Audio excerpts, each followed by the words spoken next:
Does God exist? Does it matter anyway? This is a question philosophers, theologians and ordinary people have been grappling with for centuries. For some, the notion of God feels abstract, archaic, or loaded with cultural or political baggage.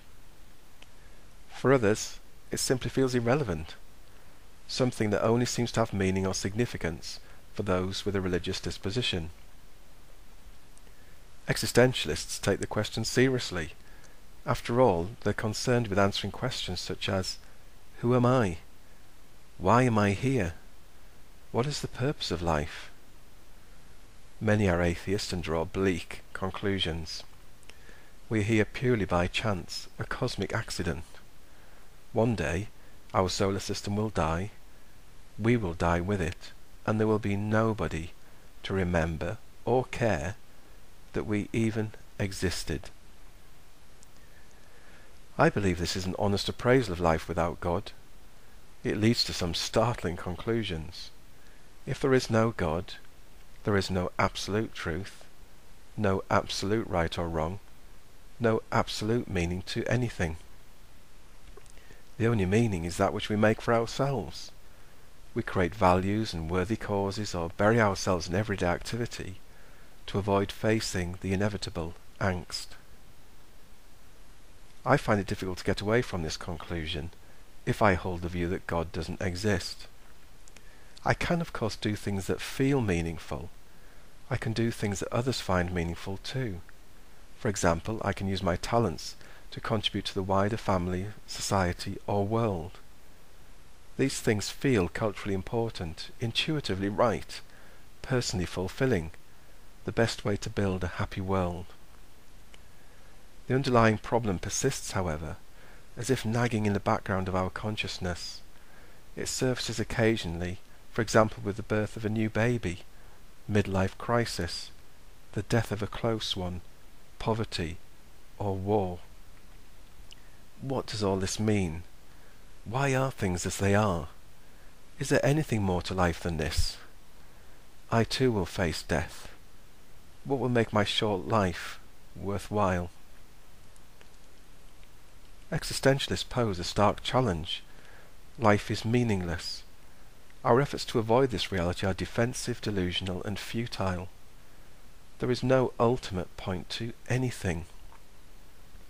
We can face this reality or deny it. Either way, the facts remain the same. Nevertheless, we can still make choices. We can choose to be, do, and become our best to fulfill our human potential. This all presupposes, of course, that God does not exist. If God does exist, a very different picture emerges, depending, of course, on our concept of God. I experience God first and foremost as an intuitive phenomenon, a deep sense of knowing, an awareness of an inner presence that transcends my own self. My Christian beliefs help me to make sense of this existential experience. If God exists, if the God of Christian theology is the God who is, I exist because He exists. He created me, which gives me a profound sense of identity. I am first and foremost a child of God. He created me with an eternal purpose in mind. My life is first and foremost an opportunity to fulfill His designs, plans, and intentions in, for, and through me. This paradigm, this way of living in the world, presents fresh challenges. How to exercise faith in an invisible, yet somehow discernible God. How to live an authentic life based on His call, whilst distracted by my own preoccupations. How to live with suffering and justice, with a new vision of what could be. How to work with others to achieve meaningful transformation. Nevertheless, this belief presents a radical alternative to the atheist existentialist view. It fills bleak darkness with blazing light, hopeless meaningless with hope-filled meaning in everything.